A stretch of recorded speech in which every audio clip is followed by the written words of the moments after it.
পায়েল আমাকে মরতে দে, আমার ভালো লাগছে না। কেন বাধা দিচ্ছিস বুঝতে পারছি না। কি বলছিস তুই? একটু শান্ত হ না। পারছি না তো শান্ত হতে। কি করে শান্ত থাকবো বলতো? সোজ আমি নামবো বাড়িতে। কি করছিস দিদি? আপনি ওনাকে সামলান। আরে এক্ষুনি তো কোনো বড় সড়ো বিপদ ঘটিয়ে ফেলবেন। চেষ্টা তো করছি দিদি, এরকম করিস না প্লিজ, শান্ত হ। তোকে আমি কোনো ভুলভাল সিদ্ধান্ত নিতে দেবো না, তোর কোনো ক্ষতি হতে দেবো না আমি দিদি। ছেড়ে দে আমাকে, আমায় আটকাস না। পায়েল ভালো লাগছে না আমার। তুই একটু শান্ত হ, এরকম করিস না প্লিজ। কেন বাঁচাচ্ছিস আমাকে বলতো? কেন বাঁচাচ্ছিস? আমার মতন একটা খারাপ মানুষকে বাঁচিয়ে তো কোনো লাভ নেই।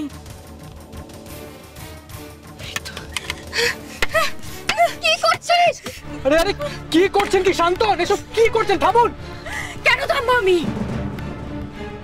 আপনি প্লিজ এর মাঝে ঢুকবেন না প্লিজ। আরে আপনি আপনি প্লিজ ওনাকে থামান।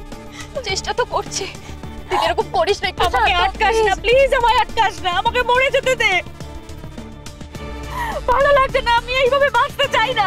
তুই একটু চুপ করে বস, এরকম বলিস না প্লিজ। কেন এরকম ভাবে বলছিস বলবি আমায় একটু পায়েল? কেন? তুই তো আমাকে পছন্দই করিস না। তাও তুই আমার দিদি, তোর কোনো ক্ষতি হবে আর সেটা আমি বসে বসে দেখবো? এটা হয়? আমি জানি তুই অনেক খারাপ কাজ করেছিস, কিন্তু আমি তাও তোকে ভালোবাসি দিদি। তুই সত্যি আমাকে ভালোবাসিস? হ্যাঁ আমি ভালোবাসি, খুব ভালোবাসি। সত্যি? হ্যাঁ সত্যি। দিদি দিদি কি হয়েছে?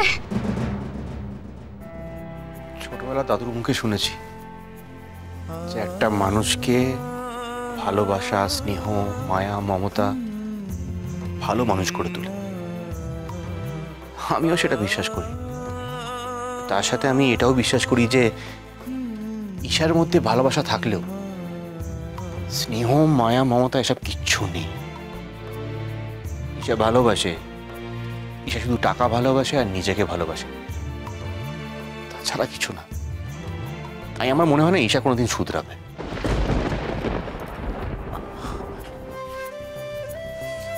অন্নতবাবু, আপনি একটু একটু আসতে বলুন। এই পাশের ঘরে তো মা বাবারা রয়েছে, যদি শুনতে পায় তাহলে কিন্তু খুব খারাপ পাবে। আজকে যা হয়েছে ওনারা ভীষণভাবে কষ্ট পেয়েছেন। আপনি ছেড়ে দিন না, ঈশার ব্যাপারে কথা বাড়িয়ে আর কোনো লাভ নেই। আমিও ঈশাকে নিয়ে কোনো কথা বলতে চাই না জাগৃতি।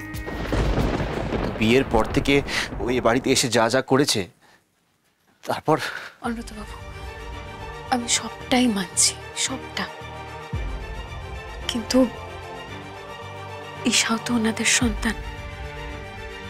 আজকে যেটা হয়েছে ওনারা একদম ভেঙে পড়েছেন অন্নতবাবু।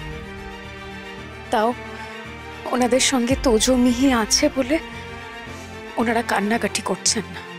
কিন্তু আমি খুব ভালো করে জানি এই সিচুয়েশন থেকে বেরোতে, এই সিচুয়েশনটা সামলাতে ওনাদের সময় লাগবে। ও হ্যাঁ, ভালো কথা। পায়েল তো আপনার ফোন তুললো না, কল ব্যাকও করেনি। তো আমি এক কাজ করি না, আমি অফিস থেকে অফিসে যাওয়ার পথে ওনাদের ড্রপ করে দিই। হ্যাঁ সত্যি তো, পায়েলকে আমি 6 বারের মতো ফোন করেছি, ঘন্টাখানেক হতে চললো, কল ব্যাকই করেনি। এটা তো জেনারেলিও করে না।